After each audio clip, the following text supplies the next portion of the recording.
Do you find your debts crippling? Does it feel like you're just running on a hamster wheel making money to pay your debts? Would you want to rid yourself of this debt as soon as possible? In this video, I will explain how to snowball your debts. I'll also show you why saving isn't the best strategy and how to get ahead.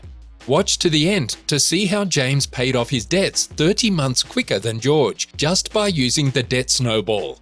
At the end, I've also attached a bonus downloadable step-by-step guide for you to snowball your own debts. This is Growth Guide, your guide to growing your wealth. Debt is neither inherently good nor bad. Debt is just debt. What makes debt good or bad is what we attach it to. Using debt to acquire assets that put money in your pocket is good debt, like an investment property. You can buy the investment property which produces income from rent to service debt obligations.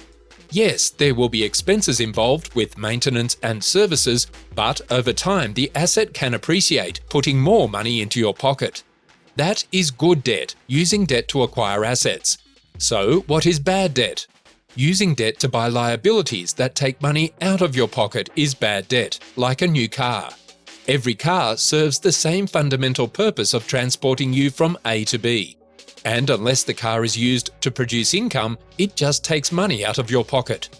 There are expenses of registration, insurance, maintenance, and operating fuel costs. And if you bought this car with debt, you also have a debt obligation to pay. On top of all this, the car depreciates yearly.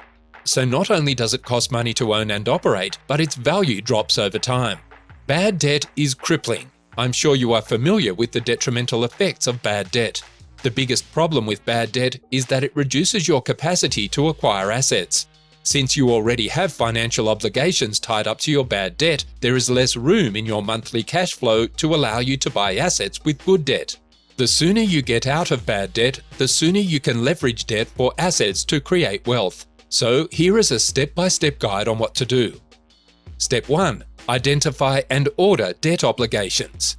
The first thing you want to do is to outline your bad debt obligations, things like credit cards, personal loans, car loans, etc. You need two critical pieces of information about your debt. 1. The total liability, the total sum owing. 2. And the repayment, how much you are paying to service the debt. Now do the math for repayment time, which is the total liability divided by the repayments. Then order the debts in ascending order of repayment time. For example, if you have a $10,000 credit card debt with a $200 monthly repayment, you will pay it off in 50 months. Whereas a personal loan of $5,000 with a $150 monthly repayment will pay off in 33.33 months. So the order will be the personal loan first, then the credit card. Step 2. Consolidate your debt. If you have multiple bad debts, you may be eligible to consolidate them using a debt consolidation loan. This is refinancing your debts and packaging them into one loan. This strategy could be valuable if you have multiple debts with high interest. Be very mindful when conducting your research on debt consolidation loans. Multiple credit inquiries are recorded and negatively impact your credit score. A sensible way to approach this is with a broker who can assess your position and only enquire with lenders when you are a qualified applicant. Step 3. Create a snowball effect with your liabilities. Now it's time to set up your debt snowball. First, what is a debt snowball? Just like a snowball rolling down a hill, as it rolls further, it becomes bigger and builds more momentum. So starting with your bad debt obligations, outline how much you need monthly to meet these repayments and also how much extra you can commit monthly for your snowball. Let's use an example to illustrate.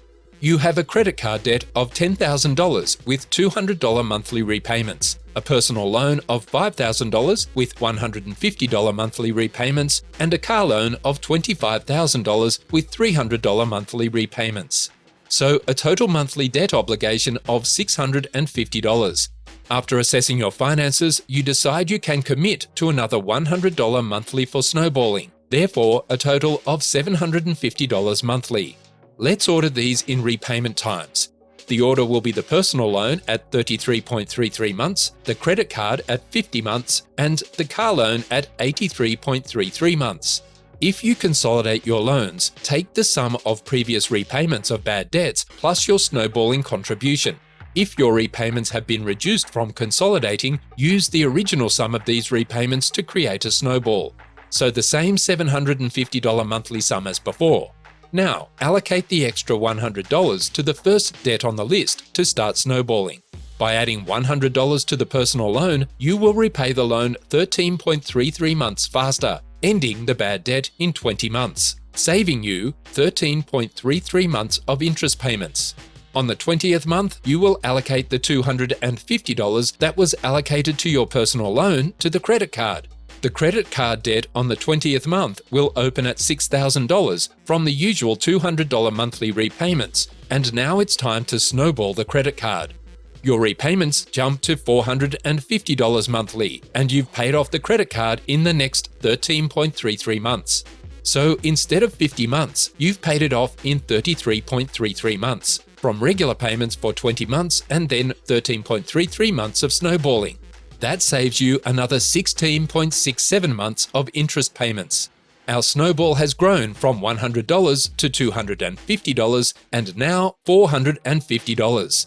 On the opening of month 33.33, the opening balance of the car loan is $15,001 from the $300 monthly repayments. Now we add our $450 snowball to the car loan. So our monthly repayments grow to $750. After 20 months, the car loan will be paid off. So a total repayment time of 53.33 months. That's 33.33 months from the usual payments plus 20 months with a snowball, saving you 30 months of interest payments. So you are free of all your bad debts within 54 months. A total sum of $40,000 is paid off and $750 is added back to your monthly cash flow, saving you 30 months overall, or in other words, 2.5 years. Snowballing your debts not only saves you time, but you also save 13.33 months of interest on your personal loan, 16.67 months of interest on your credit cards, and 30 months of interest on the car loan, saving you hundreds, if not thousands, in interest. The idea is the sooner you pay off bad debts, the sooner you can acquire assets. Step 4. Use the extra cash flow to buy assets. Now you have an extra monthly cash flow of $750. This is where you can utilize this extra cash flow to acquire assets with good debt. Of course, use your discretion. Ultimately, you cannot just save your way to wealth. Acquiring assets is a fundamental step to build wealth. The problem is most people are happy that they have this extra cash flow and end up spending it on more liabilities, or worse, getting into more bad debt and back on the hamster wheel, going round and round, getting nowhere. Now I'll show you why saving is a poor strategy and why using good debt is much wiser. James and George both start off with the same 3 debts: a $10,000 credit card, a $5,000 personal loan, and a $25,000 car loan. They have the same loans with the same repayments. George wants to pay off his debts so he has less to worry about. George makes the standard repayments and saves everything else in his savings account. His rationale is to pay it off and just save as much as he can. James, however, understands that he could snowball his bad debt and then use the cash flow for good debts to build wealth. Let's see how this plays out. The math is already done for the snowballing, so let's just use that. But first, let's see how George's saving strategy worked out. Remember, George saved his money and made the usual repayments. Therefore, his debt repayment time lasted the whole 83.33 months, which was the longest repayment time for the car loan. George paid off the personal loan in the scheduled 33.33 months, then saved the $150 allocated for repayments into his savings account. So saving $150 for the next 50 months equals a saving of $7,500. Then on the 50th month, his credit card was paid off.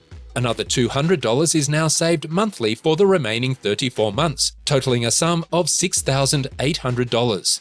On month 84, George had paid off his debts and saved the extra money in his savings account.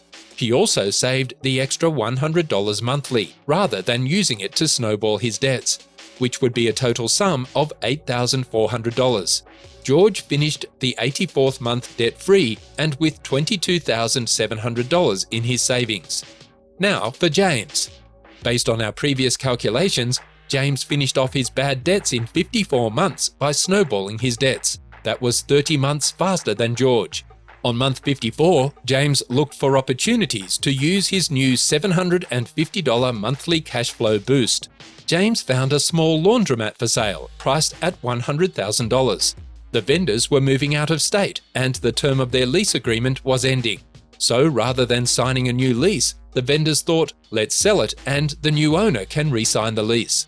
It was only a small laundromat located under an apartment building with a positive cash flow of $1,000 per month after expenses.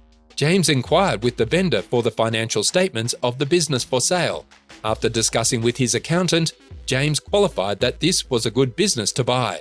James took this idea to his broker to seek a loan to buy the business. They inquired with a few lenders and returned and found that most lenders wanted a 10 to 30% deposit of the loan value.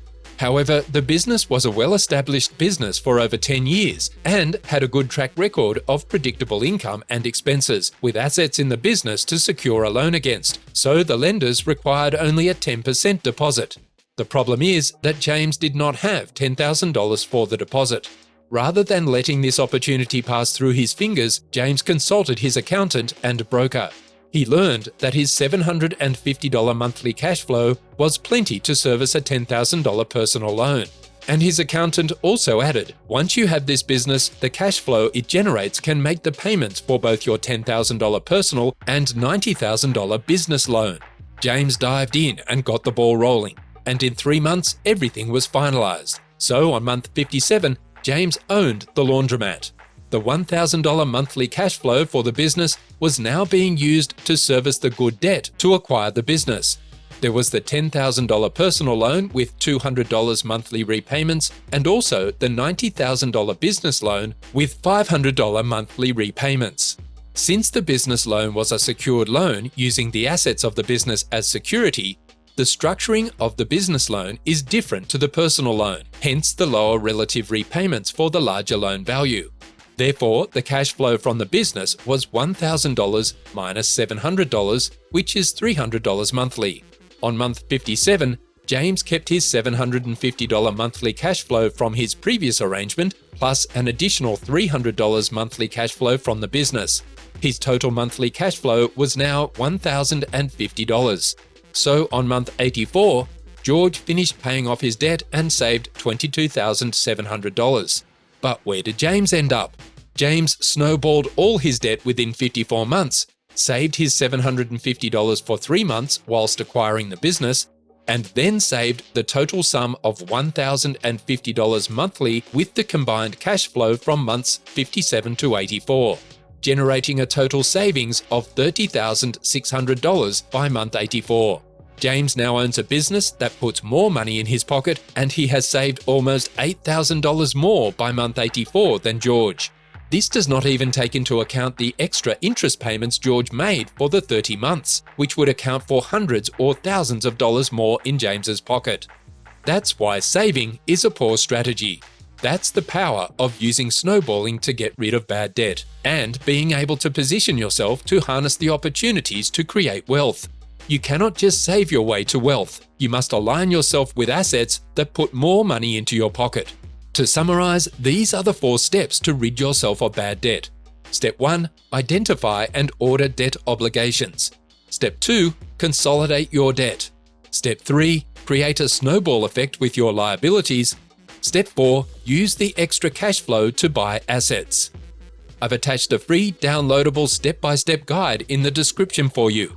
Use this as a guide to create your own debt snowball. If you find these resources of value, then hit the subscribe button and leave a comment below. Remember, debt is neither inherently good nor bad. However, there is good and bad debt. Snowballing your bad debts can get you free to start investing with good debt. Hit the subscribe button and view the next video and get more simple guides to grow your wealth.